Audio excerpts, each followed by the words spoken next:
25 black celebrities who secretly hid their children for years. The truth finally came out. They had the money, the fame, the awards, and the image of perfect success.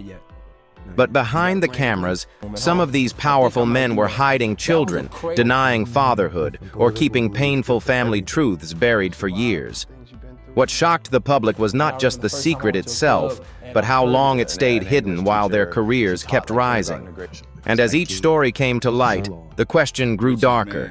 Were they protecting their children or protecting themselves? Stay to the end, because some of these revelations will completely change the way you see these celebrities. Jay-Z. Jay-Z built one of the most formidable legacies in modern entertainment. He rose from Brooklyn housing projects to become a rap titan, a business mogul, and one of the most recognizable cultural figures in the world. His name came to symbolize reinvention, discipline, and mastery. With platinum records, billion-dollar ventures, and a marriage that looked almost untouchable from the outside, he seemed to embody total control. That is why the controversy surrounding an alleged son carried such unusual weight. It did not fit the polished architecture of the image he had spent decades refining. What made the story linger was not a public confession or a dramatic family reveal, but the opposite: silence, legal resistance, and unresolved insistence from the other side. The claim involving Rymir Satterthwaite has remained controversial because it was never settled in the simple, emotionally satisfying way celebrity audiences often expect. There was no moment of closure that allowed the public to move on. Instead, the issue hovered in the background like an unhealed fracture, raising questions about power access and whether wealth can delay truths that ordinary people would be forced to confront much sooner. Does silence protect dignity or deepen suspicion? That question is what gives this chapter its sting. Jay-Z's music often speaks about legacy, responsibility, and survival. He built a career on the idea that he could narrate his own truth better than anyone else. Yet this was one area where the narrative stayed guarded, procedural, and emotionally distant. For many observers, that contrast is what made the story so compelling. It was not merely about whether a claim existed. It was about what happens when a man famous for control meets a question he cannot fully control in the court of public perception. That tension, more than any headline, is what keeps this story alive. Snoop Dogg. Snoop Dogg mastered one of the rarest tricks in celebrity culture. He evolved without losing his core identity. He began as a West Coast rap phenomenon with a voice so distinctive it became instantly recognizable across generations. Over time, he transformed from gangsta rap icon into mainstream entertainer, television personality, entrepreneur, and public family man. That last image mattered. Snoop did not simply look successful, he looked settled. He often appeared as the cool father, the loyal husband, the seasoned figure who had survived chaos and turned it into wisdom. That is why the revelation about Julie and Corey Broaddus carried such a different emotional charge. It cut into an image based not just on fame, but on maturity. The issue was not merely that Snoop had another child. The real impact came from how long Julian remained outside the public family portrait. While other children were visible, celebrated, and woven into the broader image of the Broaddus household, Julian existed at a distance from that narrative. Once paternity was confirmed, the public was forced to reconcile two competing versions of the same man: the relaxed, family-centered persona, and the father whose absence had shaped a son's early life from the shadows. Can a warm public image erase a cold private absence? That question gives Snoop's story its emotional pull. Unlike some celebrity scandals driven by explosive conflict, this one rests in a quieter ache. There is no giant courtroom drama dominating the entire narrative. Instead, there is the lingering sadness of a child growing up adjacent to fame without fully being brought into it. Snoop's case reminds audiences that fatherhood is not measured by charisma branding or the affection of fans. It is measured in presence. And when that presence arrives late, even a legendary image can begin to look incomplete in ways no spotlight can fix. Mike Tyson.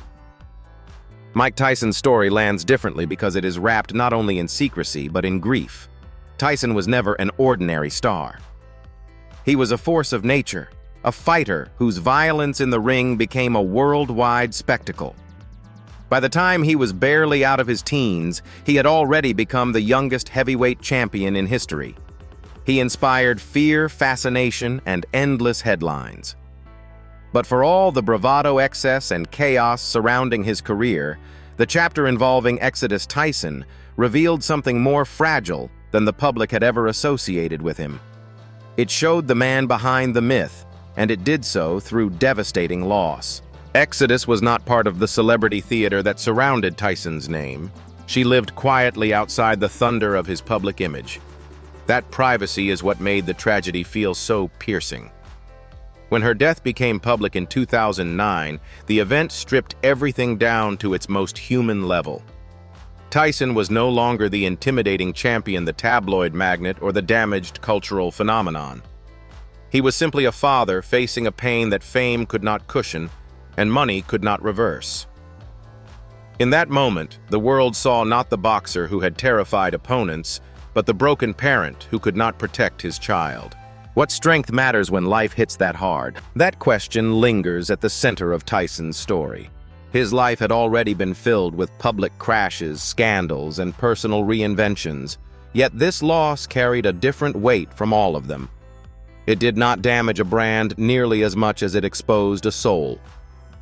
For audiences, especially older viewers who watched Tyson dominate an era, this chapter feels unforgettable because it reveals the limit of power.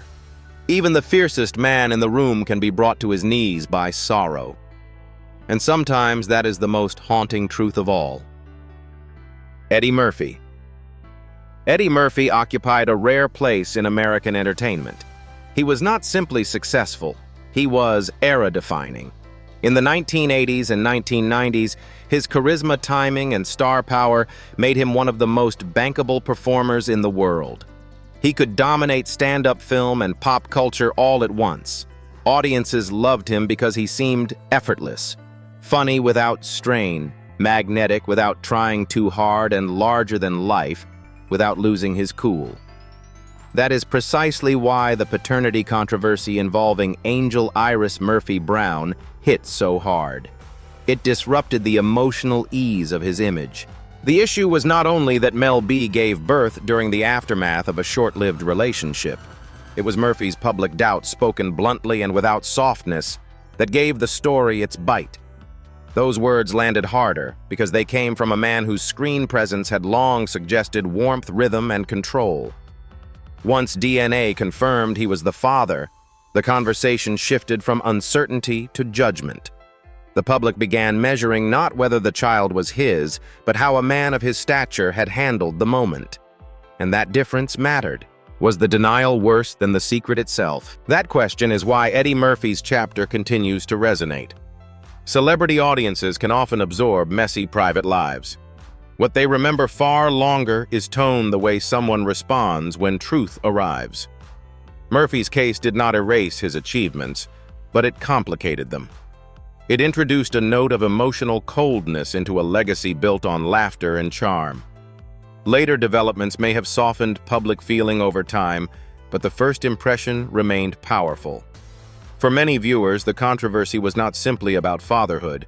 It was about pride distance and the cost of reacting defensively when compassion was what the moment demanded most. Diddy. Diddy spent years presenting himself as a master architect of image. He did not just succeed in music, he built environments around success. Everything connected to him seemed curated fashion branding, ambition parties, family photographs, and the mythology of upward movement. His long relationship with Kim Porter became part of that public design. Together, they looked like more than a couple. They looked like a dynasty in motion. That is why the revelation involving Chance hit with such force. It did not simply expose infidelity. It fractured an image of order during one of the most vulnerable moments imaginable. The detail that intensified everything was timing. Chance was born from Diddy's relationship with Sarah Chapman, while Kim Porter was carrying his twin daughters. That transformed the story from ordinary celebrity betrayal into something sharper and more painful. The emotional wound was not abstract. It had a calendar attached to it.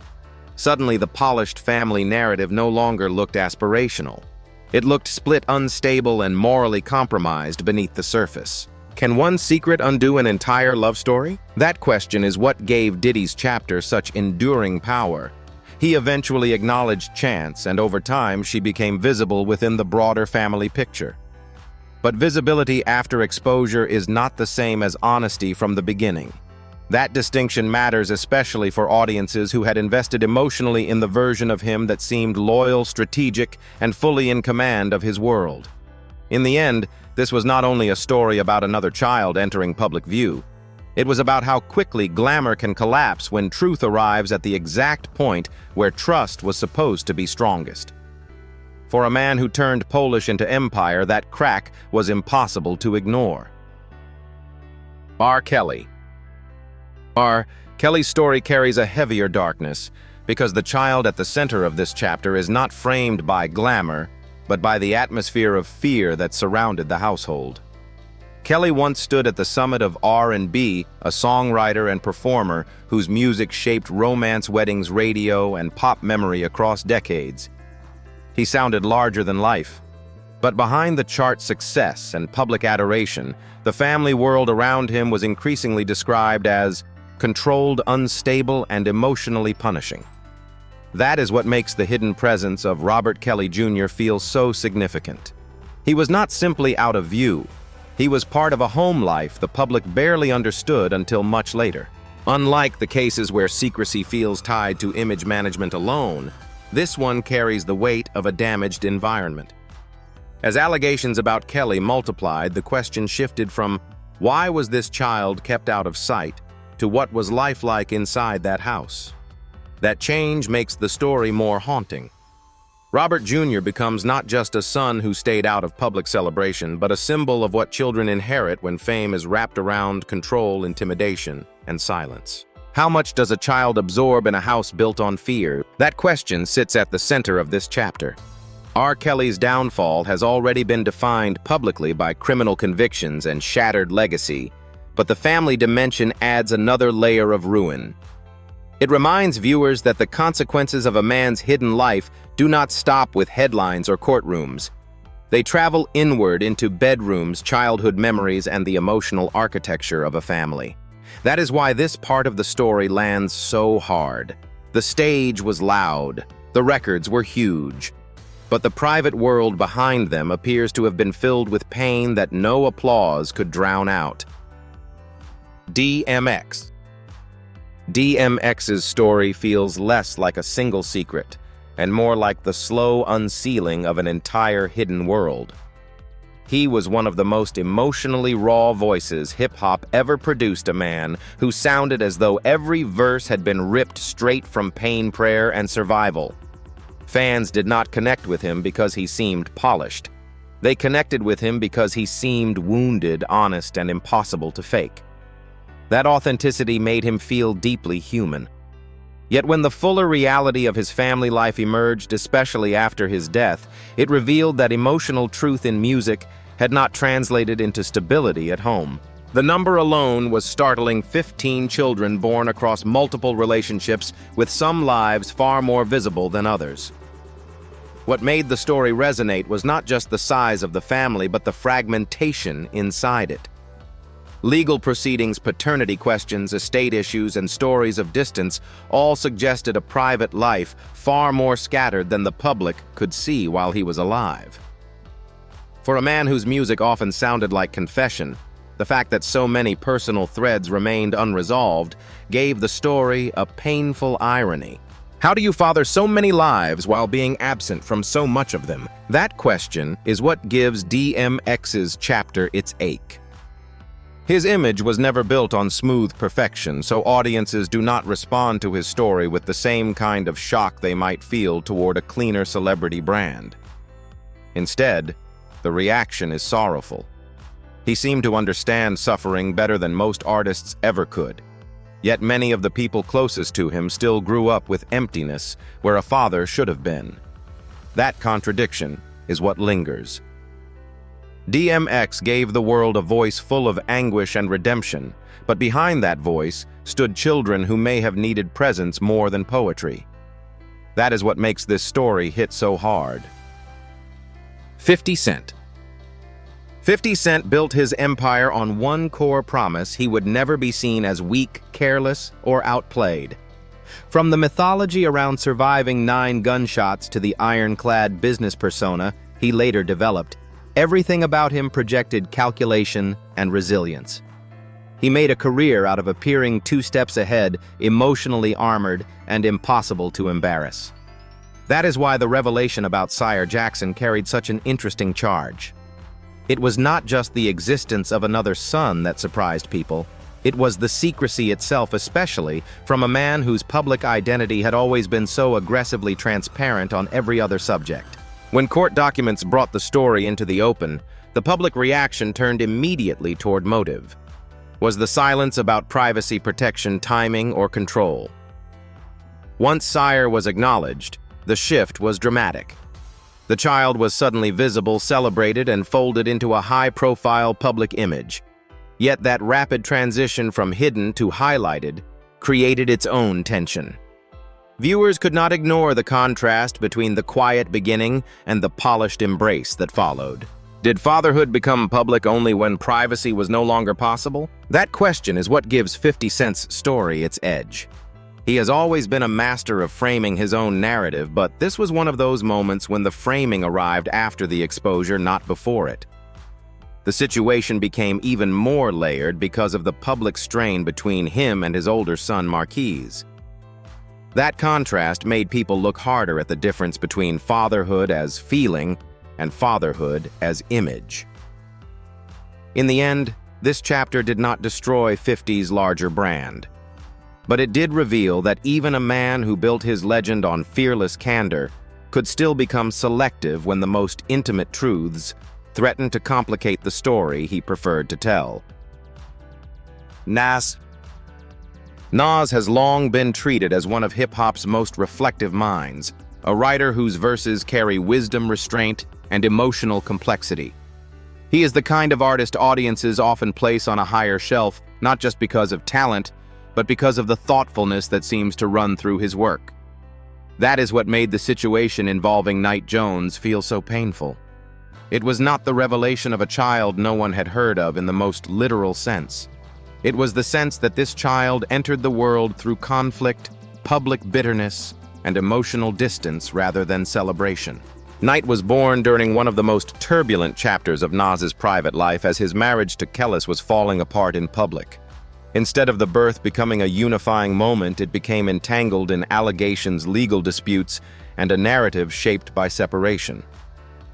For fans, that contrast struck deeply. Here was a man who could write with empathy about pain, family, and the passage of time. Yet his own son's earliest chapter became associated with courtroom tension and unresolved resentment. How does a newborn become caught in a war before he can even speak? That question is the emotional core of Nas's story here. The issue is not spectacle, but sorrow. Knight's relative absence from the warm public framing Nas gave to other parts of his life made that absence feel meaningful. It suggested not total denial, but a fracture, something unresolved, something that never found peace in the public eye. That is why this chapter lingers. It reminds audiences that eloquence does not always create harmony off the page. A man may understand pain enough to turn it into art and still fail to prevent it from shaping his child's beginning in ways that echo for years. Chris Brown. Chris Brown's public life has always existed in a volatile mix of extraordinary talent and recurring turbulence. He arrived as a teenage phenomenon, agile, charismatic, commercially explosive, and for a time he seemed destined to inherit the highest tier of male R&B stardom. But his adulthood became defined by conflict almost as much as by music. That is why the revelation about royalty felt less like an isolated shock and more like another intimate upheaval inside a life already marked by chaos. Still, it landed hard because of how it broke. Not through honesty, but through exposure. The existence of royalty did not only change the public's view of Brown, It detonated the relationship around him, especially because the woman he was dating at the time learned the truth through public reporting rather than private candor. That detail mattered. It made the story feel not only secretive, but destabilizing. Once Brown acknowledged his daughter, his public posture shifted dramatically. Royalty became central to his image, almost a grounding force in a life that had often seemed unmoored. Yet the tenderness that followed never fully erased the disorder of how the truth emerged. Can devotion after the fact undo the hurt of concealment? That question is what makes Chris Brown's chapter so emotionally complicated. The audience is asked to hold two realities at once: the man who seemed blindsided by his own hidden life and the father who later appeared genuinely attached to his child. That duality makes the story difficult to flatten into a simple moral. But what remains undeniable is this: when fatherhood enters public consciousness through scandal instead of trust, the memory of that entrance never disappears. It stays attached to the child, to the parents, and to the celebrity image that suddenly looks far less controlled than it once did. Drake. Drake built one of the most meticulously controlled personas in modern music. He was emotional enough to feel intimate, but careful enough to remain mysterious. That balance became one of his greatest strengths.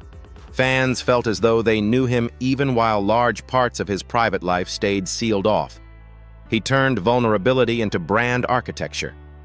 That is why the revelation about Adonis hit with such force. It was not only that the world learned he had a son, it was that the information arrived through confrontation, through lyrical attack, and under conditions that made him look less like a man sharing truth and more like a man reacting to exposure.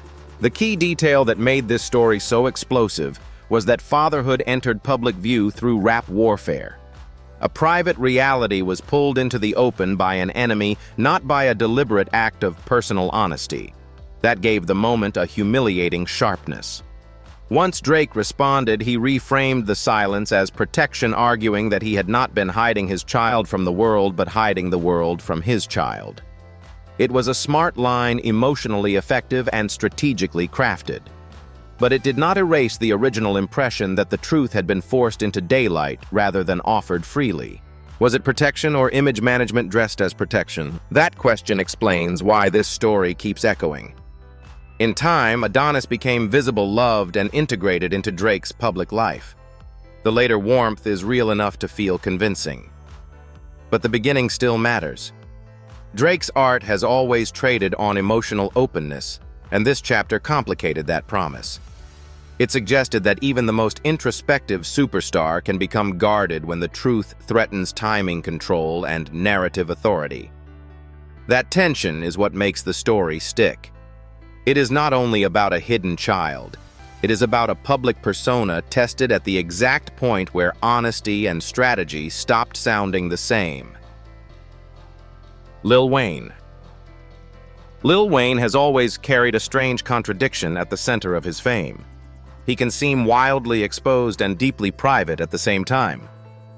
His music often feels reckless, confessional, and unfiltered, yet his real life has repeatedly shown an instinct for compartmentalizing what the public gets to know. That tension is what makes the story of Dwayne Carter III so interesting. Wayne was never a celebrity who avoided speaking about fatherhood altogether. In fact, he often referenced his children.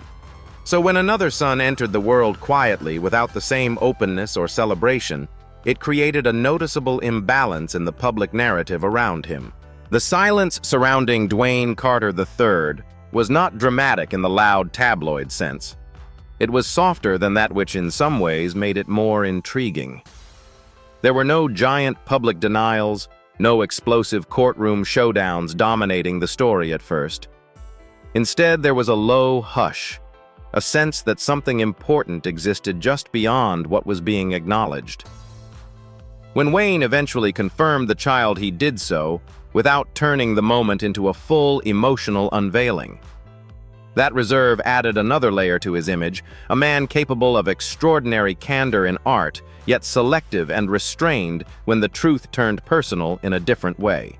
Why does openness in music sometimes stop at the edge of real life? That question gives Lil Wayne's chapter its lasting pull. His story does not feel built on cruelty so much as concealment control and uneven visibility. The issue is not simply that he had another child.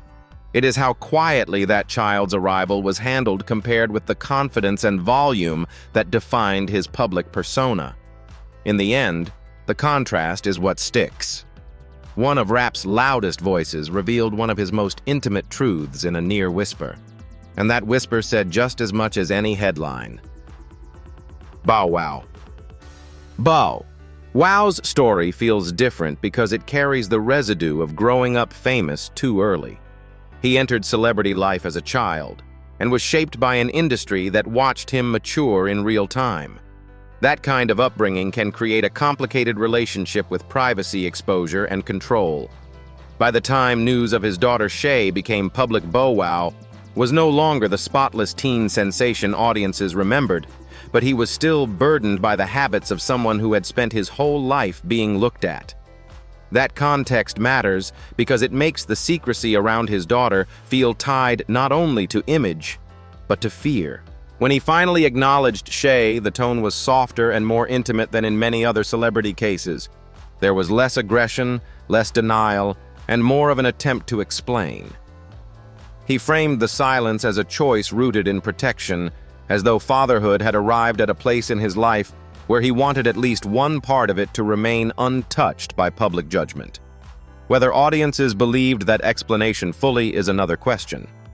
But the emotional temperature of his story was noticeably different from cases driven by legal warfare or hard public rejection.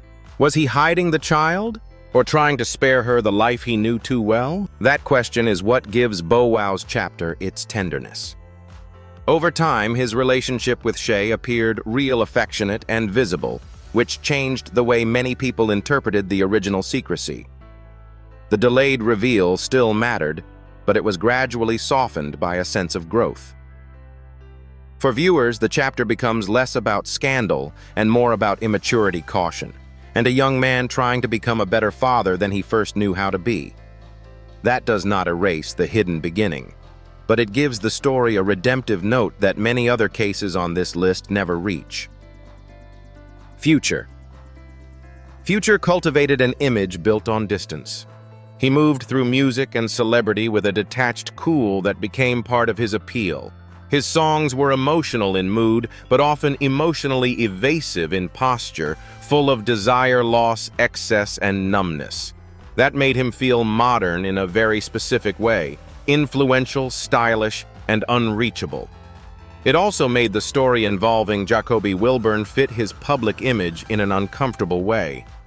Unlike some celebrities whose hidden family chapters feel completely at odds with their persona, Future's case seemed to intensify qualities audiences already sensed: avoidance, emotional remove, and selective presence. Jacoby's long absence from the public family narrative gave that perception weight. While Future's fame expanded and other parts of his life became highly visible, this child remained mostly outside the frame. Once legal action pushed the issue forward, the conversation widened beyond money. Child support was the formal subject, but emotionally the story was about neglect, visibility, and the difference between having resources and offering care. That is where the narrative cut deepest. A man publicly associated with wealth and control was being measured against a far simpler standard whether he showed up.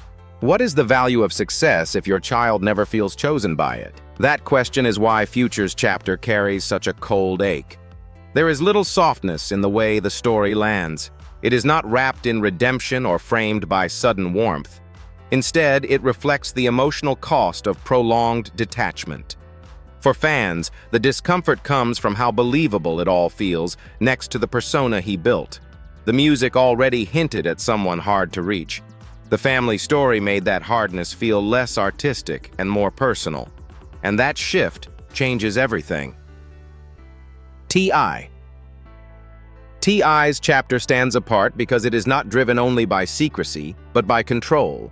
He spent years presenting himself as a thoughtful patriarch, a man who could balance swagger, intelligence, discipline, and fatherhood. Through music, interviews, and television, he projected authority inside his household. For a while, that image helped him look like one of hip-hop's more grounded family men. But the story involving Deja shifted that image dramatically. It forced people to reconsider whether what had looked like protection was actually surveillance intrusion and a misuse of parental power. The discomfort around Deja's place in the family story grew over time, especially because she often seemed less publicly centered than some of her siblings. Then came the remarks that detonated everything. What made the backlash so intense was not simply that the comments were invasive, it was that they reframed the father-daughter relationship in a way that many viewers found humiliating, controlling, and emotionally violating. The result was a public rupture deeper than scandal.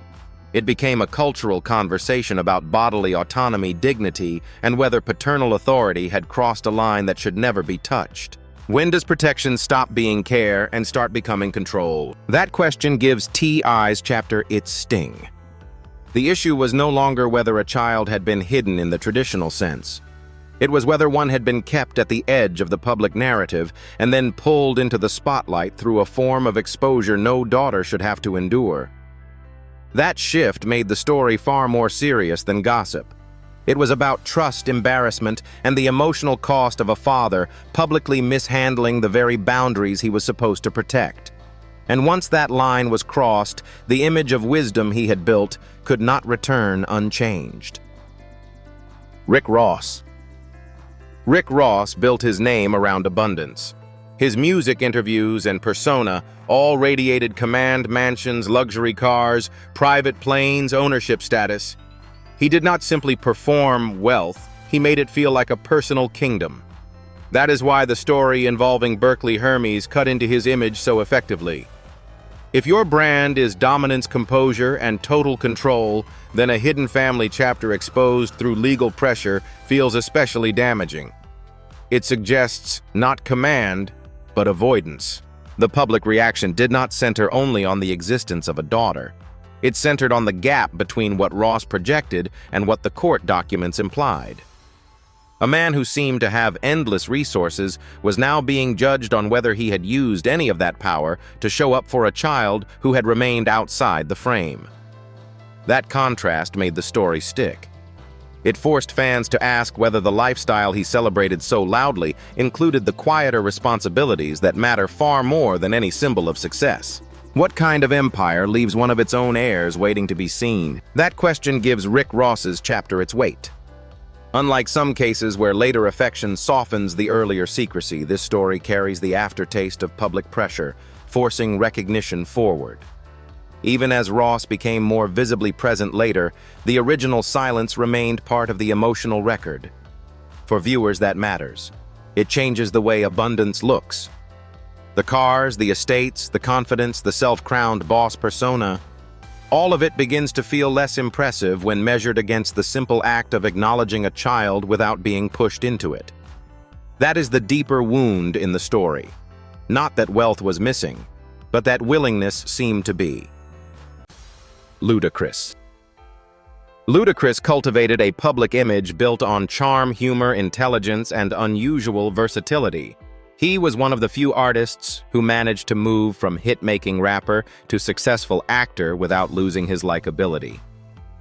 Over time, that image matured into something even more valuable, a sense that he was grounded, stable, and present in his family life. That is why the situation involving Kai Bella carried such a complicated reaction.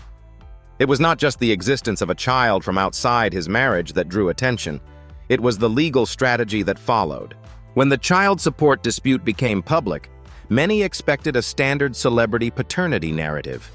Instead, the story shifted into a custody battle that felt aggressive, fast-moving, and difficult to interpret cleanly. His push for full custody introduced ambiguity into the public's reading of his motives.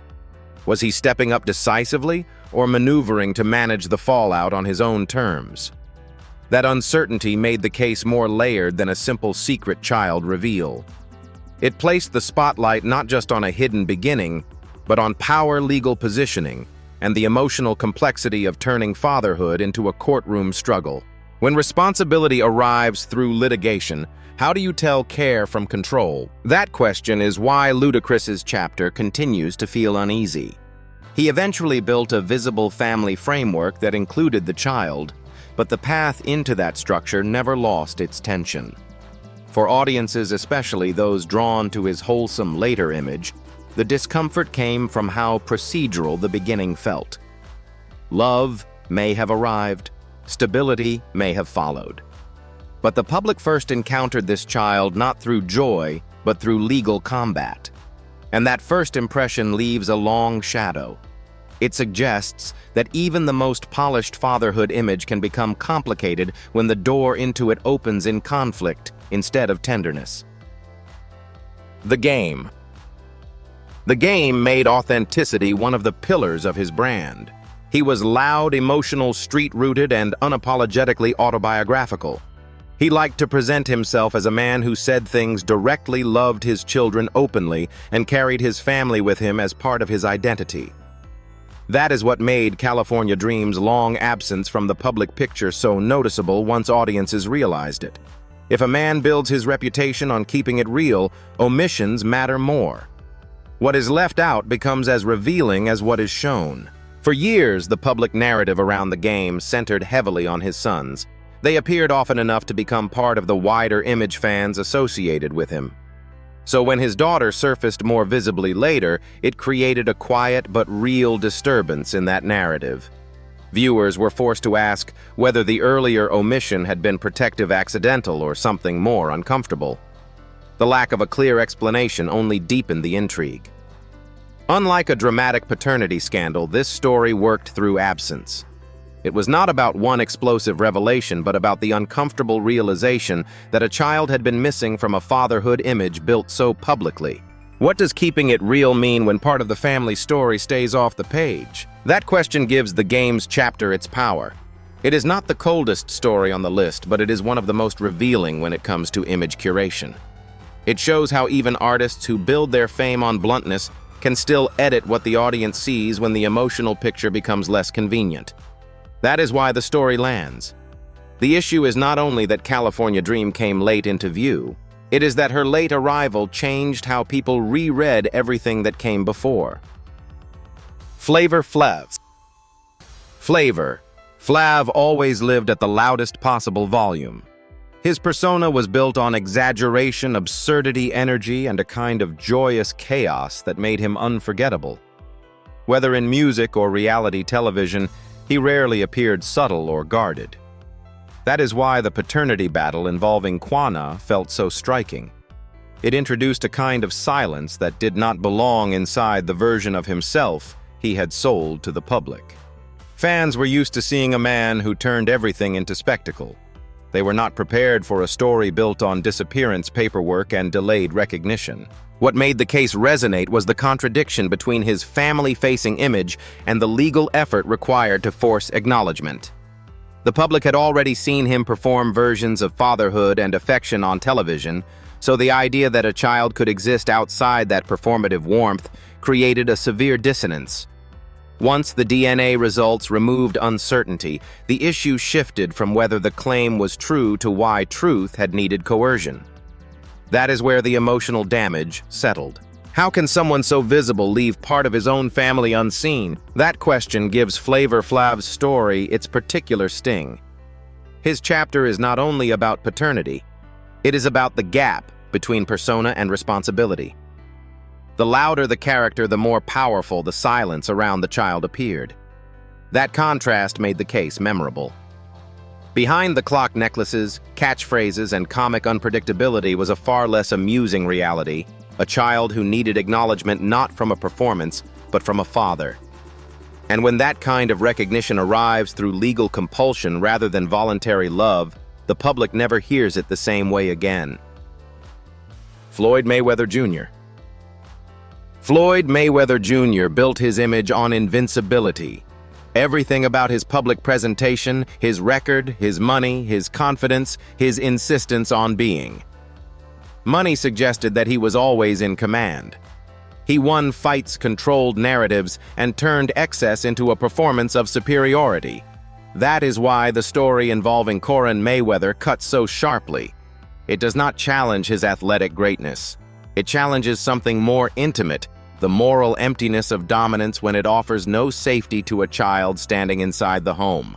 Corin's place in the story is devastating because he is not remembered merely as a son kept outside the glamorous spotlight.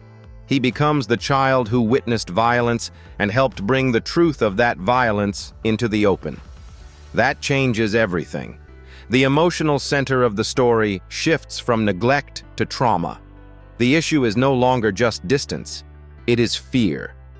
And once fear enters a child's memory of his father, the public image of strength starts to look grotesquely hollow.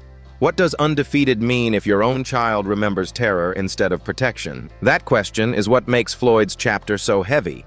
His career invited admiration for discipline control and brilliance under pressure. But the story involving Corin forces audiences to look at a different scoreboard altogether, one that measures not victories in the ring, but the emotional wreckage left behind at home. For many viewers, that contrast is impossible to shake. Mayweather could defeat elite fighters under the brightest lights in the world. Yet the memory attached to this chapter is not mastery. It is a child running for help. And there is no belt, no purse, and no undefeated record strong enough to silence that image. Al B. Sure. Al B. Sure belonged to a smoother era of fame, one built on image softness, romance, and carefully presented charm. He was the velvet voice, the polished face, the kind of singer whose public appeal depended on emotional elegance. That is why the story involving Quincy Brown lingers in such a quiet, melancholy way. It is not an explosive scandal full of public fighting.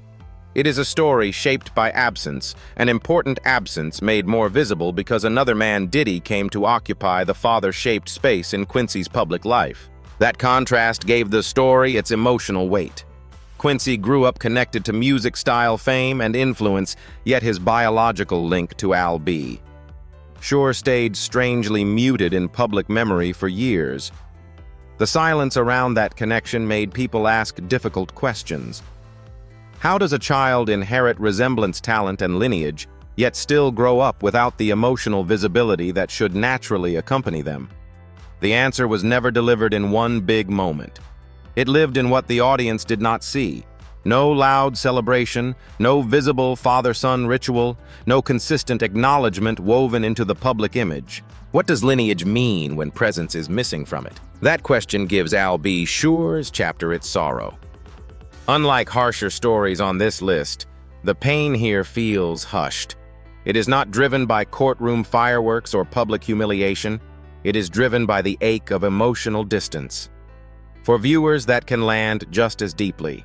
Sometimes the cruelest wound is not rejection shouted aloud, but love and recognition withheld so quietly that the world almost misses it. That is what gives this story its long echo. Master P. Master P's story is less about one hidden child than about hierarchy inside fatherhood itself. He built an empire and often presented himself as the blueprint for transformation, street survivor, mogul, mentor, and family man.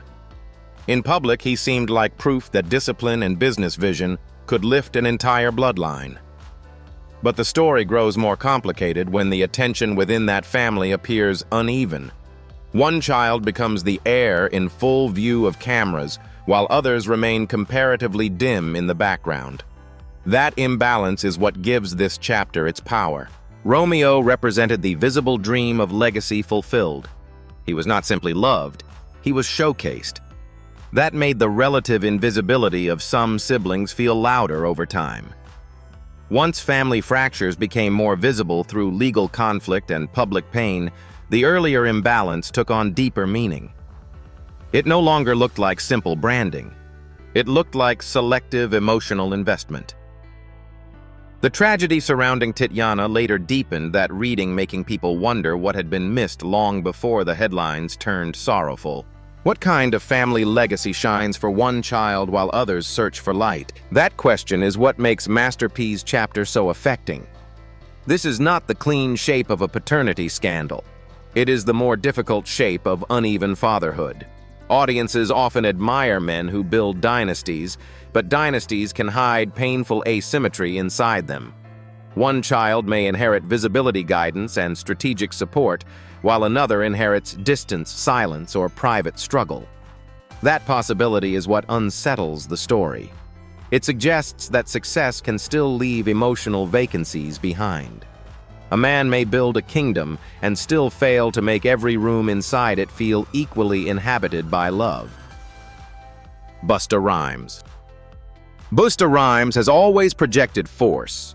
Not the same kind of force as an athlete or a mogul, but an artistic force rapid-fire animated larger than the beat itself. His performances made him feel untouchable, almost cartoonishly alive. That kind of energy often gives audiences the illusion that the person behind it must be equally expansive in every area of life. The story involving Mariah breaks that illusion. It introduces stillness, distance, and refusal into the life of a man associated with volume and presence. What gives the story its sting is the persistence of legal resistance. The issue was not simply uncertainty that later cleared up. It became a prolonged struggle over acknowledgment, support, and responsibility.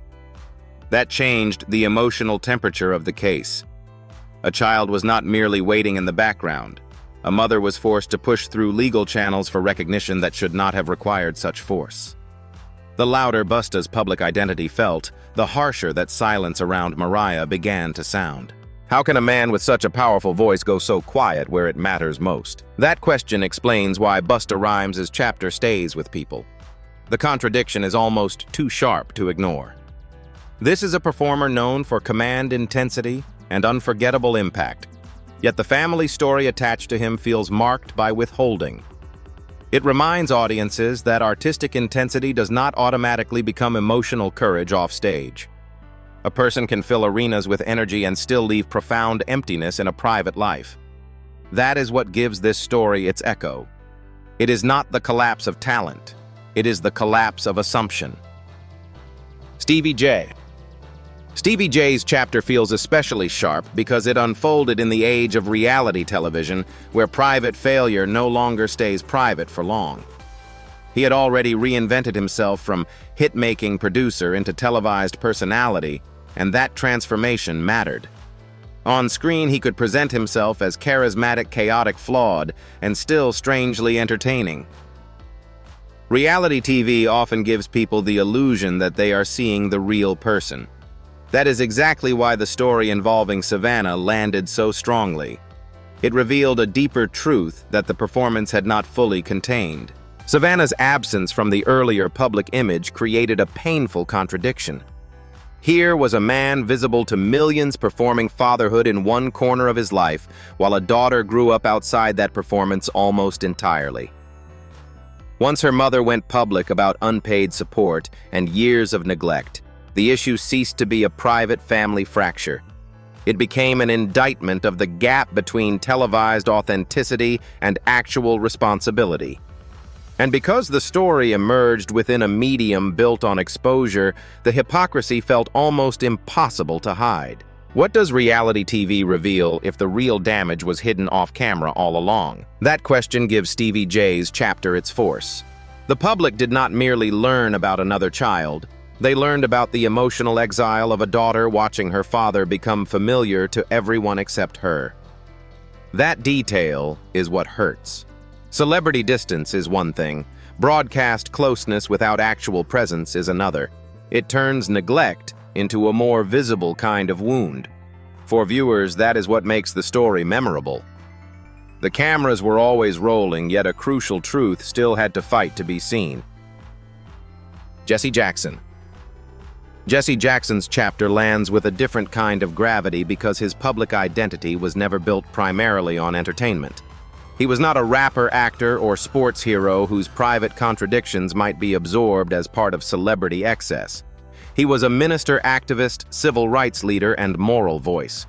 His authority came not just from visibility, but from principle. That is why the revelation of a daughter fathered outside his marriage struck with such force. It did not merely expose infidelity. It cracked the foundation of a man whose public standing depended on moral credibility. Ashley's existence became more than a family secret. It became a symbol of the distance between public sermon and private behavior. The problem was not simply that he had another child.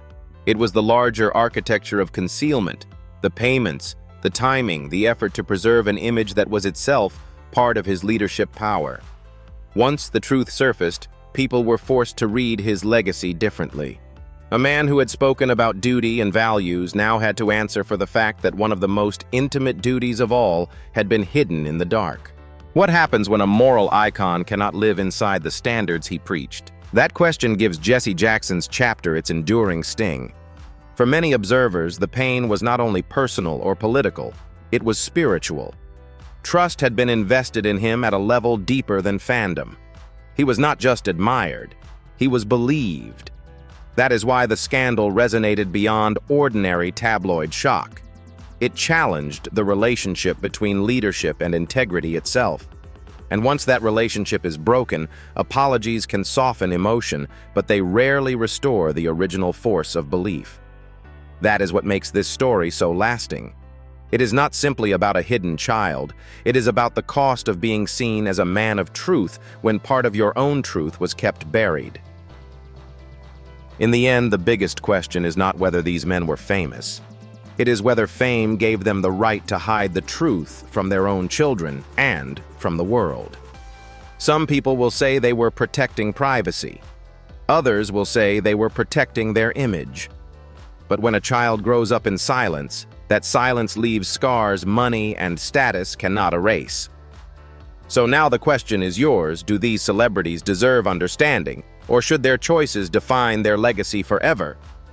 Tell us what you think in the comments, and follow and subscribe to Cine Legacy Vault Hollywood for more untold stories behind the spotlight.